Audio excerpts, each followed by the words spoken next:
What's up, guys? How are you guys doing today? It is so good to be back here. Big shout out to everyone who's been watching all my videos on YouTube, following me on all my social accounts. Thank you so much for all the love and all the support. Thank you for all the likes, the shares, the comments, the retweets, everything. Thank you so much. Thank you for your engagements as well. Thank you for your agreements and your disagreements. Thank you for your everything. Big shout out to you guys. Big shout out. So I'm back again today, of course, to review another very interesting Netflix original Nigerian series that I'd say that when I first saw the trailer, right, I was like, okay, this is how to respond to criticism rather. This is how to respond to your critics. This is how to respond to your critics. You don't respond by making videos and telling them to stop criticizing you. No, you make a better content, you make a better film, you do a better production, and they see it and they are impressed. Because you know one thing about people, they easily forget things. They forget, especially when you do something good to impress them, they will forget your mistakes. That is how it works in, not just even in Nigeria, everywhere in the world, you know. So when I first saw the trailer, I'm like, yes, this is how to respond to criticism. So this show is called Blood Sisters. It is Blood Sisters, produced, of course, by Ebony Life Films, executive produced by Moabudu herself. And when I first saw the trailer, like I said earlier, I was really impressed. I liked everything. And when I mean everything about the trailer, I liked everything I saw in the trailer. It looked like a well thought out trailer, well thought out edited trailer. It looked like they took their time to edit the trailer. It looked like they took their time to produce the film and edit a good trailer, even if the show is bad or not. They made us want to watch it from the trailer. So I was excited, and of course last week I was privileged to be at the premiere of Blood Sisters, and of course some of my industry friends were at the premiere, the likes of Adesua Itomi, Inidima Okoje, who is also in the show, Kenny Banks, who is also in the show, Gabriela Falani is also a personal friend, she was also in the show, Bisola Ayola, Jemima Osunde, Uncle Kepi Ekpenyombasi, and the likes. You know, I saw those people at the red carpet, and it was well planned, well organized, properly organized movie premiere or TV or show premiere or whatever you call it. Of course, it was Netflix produced, and I really liked everything about the premiere. It was beautiful. Anyway, I think it was tagged Red and Fugitive, and I was like, I like this. You know, everyone was dressed up, looking fly and looking really nice. And, you know, I had a great time. Of course, I couldn't wait to watch the show that night, so I thought, you know what? It's coming out on Netflix the next day, so why not just get home to relax and just watch it when I get home? And that was exactly what I did. The next day, I got the chance to watch the first, the second, the third episode, and I stopped. I don't know why I stopped at the third episode, but I stopped at the third episode, and I think it was a good decision to stop, because I had time to reflect, I had time to think about the show, I had time to think about all the things that I really liked about the show, and I had time to think about some of the few things that I wasn't too impressed about.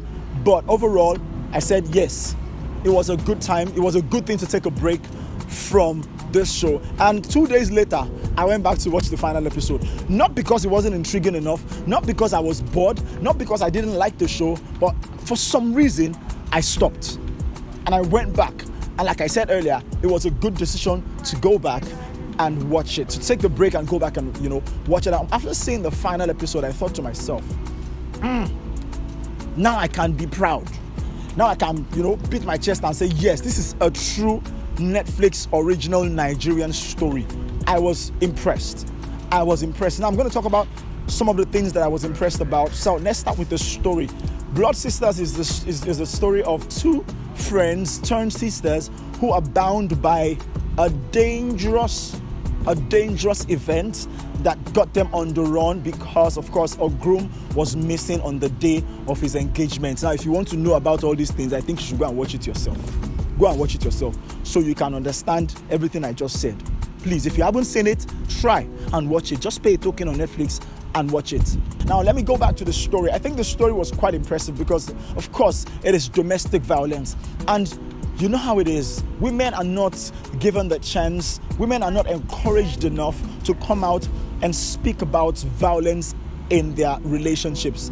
Women are not encouraged to, especially in this part of the world. And of course, you can talk about other places in the world, but in Africa, it's even worse because women are not allowed to come out and speak. Women are not encouraged to come out and speak up about the abuse some of them go through in relationships, the abuse some of them experience from their families, their spouses. And I think it made a lot of sense that this show touched strongly on domestic violence and abuse, and it made a lot of sense. I really, really was impressed by that. And of course, I like the fact that because the premise of this story is domestic violence and abuse, so many other things happened that was quite relatable to, of course, the African environment, to the things that happen in some homes, how, of course, parents force their daughters or their children to marry into families that they are genuinely not interested in marrying into, but because they want to impress their parents, they have to marry into those families. And you are in a relationship, but because the guy is wealthy and the guy will make an impact in your life, you don't want to leave the guy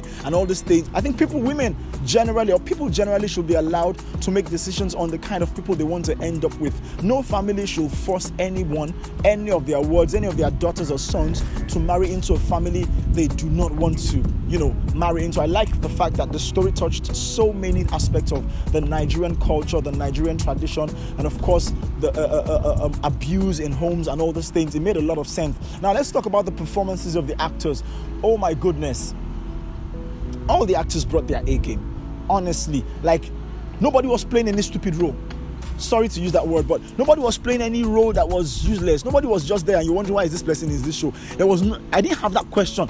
Unlike some other shows, some other films that I've seen that I'm like, why is this person here? Why is this person here? What is this person doing? Everyone that appeared in this show was there for a reason. Even for actors who had just one scene, it made sense. It added something to the story. It clicked. It's obvious that they took their time with the script. It is obvious that they took their time with the screenplay. It is obvious that they spent time, worked really hard on the story because it needed to make sense. You needed to justify why Ramsey Noah is playing this role. I needed to justify why Tope Tedela was in this film. I needed to justify why all the actors that had maybe 2, 3, 4, 5 scenes, fewer scenes, I needed to justify why they were in this show. And it made sense the entire time. For every time I see this person, it made sense why the person was there. It made sense why they used that person. That means the casting directors did their jobs. You understand what I'm saying? That means all the casting directors, everyone in charge of casting, they were specific. They made the right decisions for every person who had to play a role in this show. That was impressive. I liked it, and I want to say a big shout out to the casting team of Blood Sisters. Now let us talk about production value. See, the truth is that for us production people who live in Nigeria, who watch these things, we can say, they played smart with so many things. You understand? They played smart with a lot of things. Ebony Life building was the one that was the building that they used as the hotel, and it made a lot of sense because it looked the part. They just changed a few things. Graphics and CGI did all the work for them, and it made sense. And I liked it. I liked the fact that they did all that, but it made sense. It looked grand. It didn't look fake. It didn't look like they were trying to cut corners. It looked grand. It looked big. It looked production. The cars, the costuming. Big shout out to the costume designer. I mean, it made a lot of sense. Kate Enshaw's costume. Oh my goodness, I was so impressed with her costume. The costume matched the character. The costume matched the person that was wearing it. She was mean, she was dangerous, she was powerful, she was strong, she was independent, and the costume depicted that. That was impressive.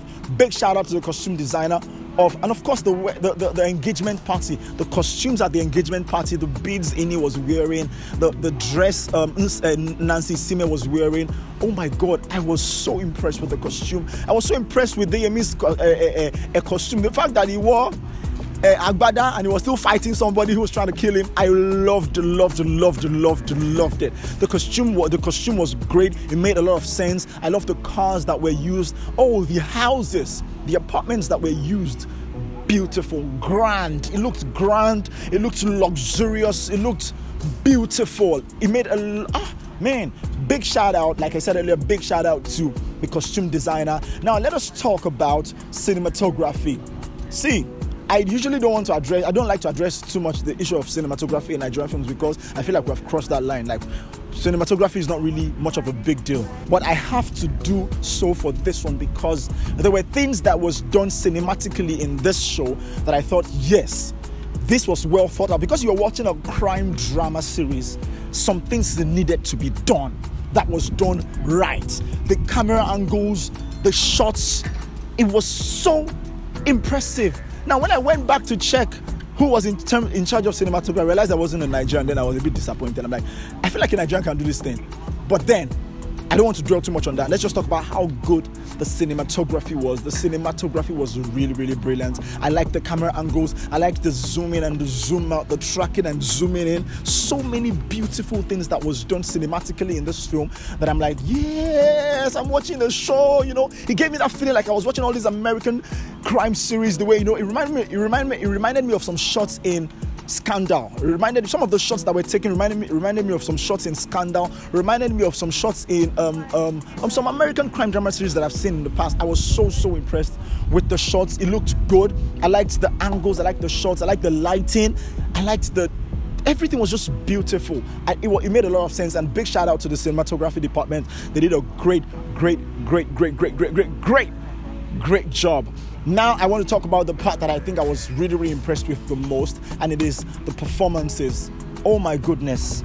I want to start with Nancy and Inidima Okoje. Please, if they are going to give Best Actress award this year, they should just hand it to Inidima Okoje and Nancy Isime, because those two literally killed their parts. Like, it was so effortless. I was so impressed. I had goosebumps. I was so emotional. Guys, I'm not gonna lie, I was teary at some point. I'm not joking. Like, the connection, the energy, the synergy, the vibe, the communication, the way they were so in sync with each other.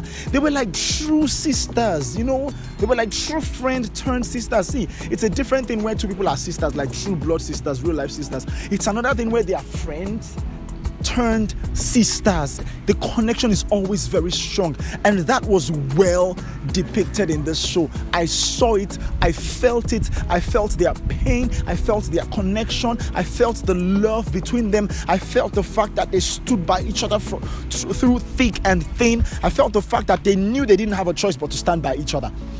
I felt it. It was natural. It wasn't fake. It made sense when the video that trended of them hugging each other and they were crying, it made sense when I saw it, because I could imagine what they went through pulling those performances off. I was so impressed. I liked it, and I thought, these girls are just amazing. They gave it their all. Yes, they would. You can't give that performance and not lose some blood. You can't give that performance and not lose some tears. You can't give that performance and not lose some parts of your mental stability and your mental strength. It is not easy. I was so impressed, and the fact that they ran through it from the beginning of the show till the end, they kept the same energy. They didn't drop their performances at any point. You guys were the true performers. You guys brought your A game, and I want to say, this thumbs up doesn't come very often. A big thumbs up to you guys. I love you guys more. I love Nancy more now. Inni, I've always loved Inni, but now I even love you extra special. Like, the love is real right now. You guys were great. Now I want to talk about two other people who I thought really, really impressed me. And these two people I'm talking about are none other people but Gabriel Afolayan and Kehinde Bankole. These two actors as well. Oh my goodness. Now, see, whether they are my friends or not, I'm going to criticize them if they did bad. That's the truth. I will say it. If they were not good enough, I'll say that you guys were not good enough. But in this one, trust me, Gabriel, my goodness, he bodied his character. He bodied it all the way in. I like the fact that he was nervous at some point. That uncertain guy, but still felt like he knew what he was doing. It was so good. He spoke well. He delivered his character well. He looked good. He looked the part. I was so impressed. And of course, Kehinde Bankole. See, the truth is that at some point I had goosebumps watching Kenny. You know why? She reminded me of course, everybody has made reference to the fact that she reminded them of Incest character in King of Boys. She reminded me of so many powerful women who are also very, very ambitious. They really don't care whose head will roll. They will give it their all. They will do whatever it takes to get the job done. And Kenny's character was that character. And it wasn't just the character. She bodied it. Like, Kenny was just, no wonder she trended on Twitter. No wonder, because I was wondering why Kenny was trending on Twitter. But then I agreed. It made sense that she trended on Twitter because she was, Kenny was great. Kenny was absolutely stunning in this film. Now, I want to talk about Genoveva Ume. Genoveva played the daughter of Kate Henshaw, the third born, the last born of Kate Henshaw. And I've known Genevieve for about 3 to 4 years now. And of course, she's a great personality. She's a sweetheart. Genevieve is a sweetheart. But in this film, her character, oh my goodness. No, that girl can act, but I'm gonna leave her for him. I don't want to say too much. It doesn't look like I'm overblowing a trumpet, but Leo, I'm blowing your trumpet because you were sick in this film. You were so good. You delivered. You can tell when, you know that thing where opportunity meets preparation. Yes. You know that situation where they say opportunity meets preparation. Genevieve's character, Genevieve herself in this show, is a true example of opportunity meeting preparation. If you can tell that this girl gave her life to give the best in this show. She was so good to watch. She was so good. She reminded me of, listen to this one. She reminded me of when I watched the first time I saw EJ. Diana Yekini in EJ. She reminded me of Diana Yekini in EJ. EJ was produced, I think, 13 years ago, and she reminded me of that. She reminded me of Diana Yekini because at the time also it felt like opportunity meeting preparation at the time, and it was the same thing right now. I was like, God damn it, she bodied it all the way in. I was so impressed. Of course, Kate Henshaw. I mean, what more can I say about Kate Henshaw? Really, what more? She was just prolific. Let me use that English, Kofi's English. She was just prolific from the beginning till the end. Body date, of course, Ramsey Noah. What more can I say about Ramsey Noah? What more can I say about Uncle Kepi's character? What more can I say about Uche Jumbo's character? These are actors that we've known over the years that are amazing, that are great actors who, Tokpe. Oh yes, I want to talk about Tokpe Tedela's character, the doctor's character. I thought Tokpe was really, really brilliant. And that's with that. Now, going back to the issue of the casting directors saying that they did well, Tokpe's character will tell you how good the casting directors did because he was perfectly casted for that role. He was literally perfect for that role, and he killed it. So slick, so perfect. His execution was next to perfection because you can tell that he's an artist. You know what I'm saying? Like, Tokpe Tedela, you killed it. You didn't even need to do too much to kill that character, my brother. It was good. I loved it. And of course, Ibrahim Suleiman. My God. Let me not come here and lie to you guys. I'm not much of a fan of Ibrahim Suleiman before now. But in this show, I thought he was so good. He was so good. All the actors were just great. Deyemi Okonlawon, of course, you know Deyemi now. Deyemi is an actor now. Deyemi is an actor's actor. Even though we are not too much of friends, but he's my guy. But in this show, he was great. The guy that played the assassin, I can't remember his name, but I thought he was also brilliant, even though...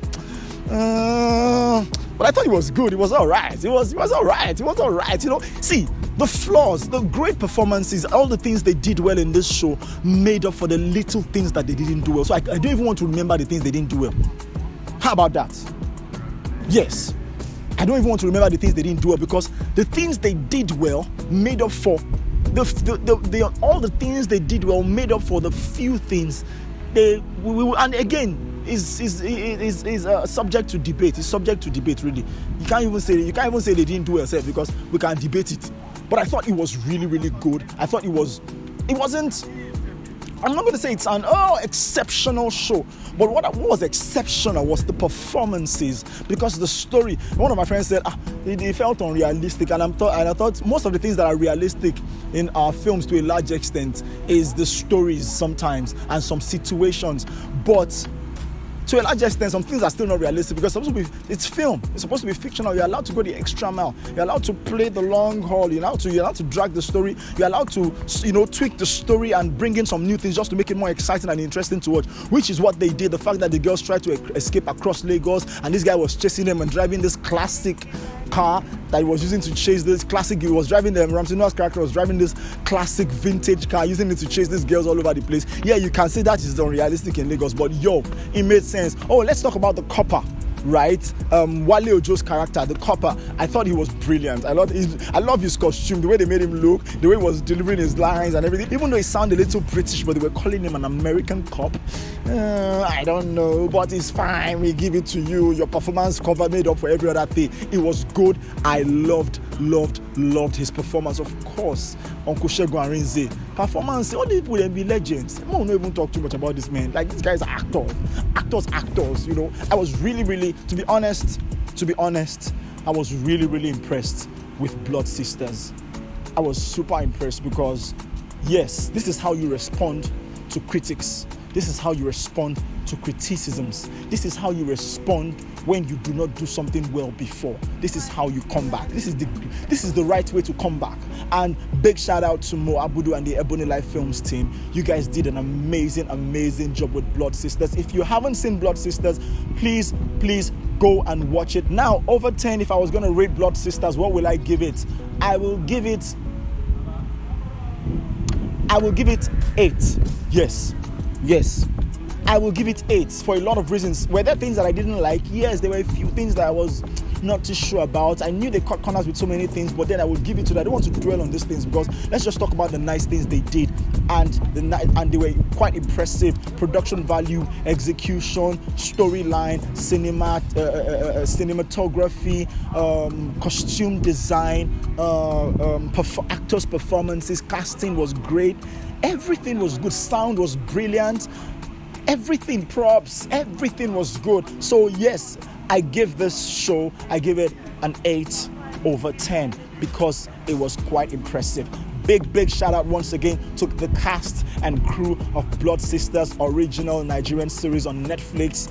Brilliant film. It is trending in 20 countries across the world right now. So it is not beans. It was well produced. If you haven't seen it, please go and watch Blood Sisters and let me know what you think. If you agree with some of the points that I made in my review, please go to the comment section and let me know what you agree with, what you disagree with, what you liked and what you do not like, and let's have fun. Big shout out to everyone. Thank you so much for watching. See you next time. Peace.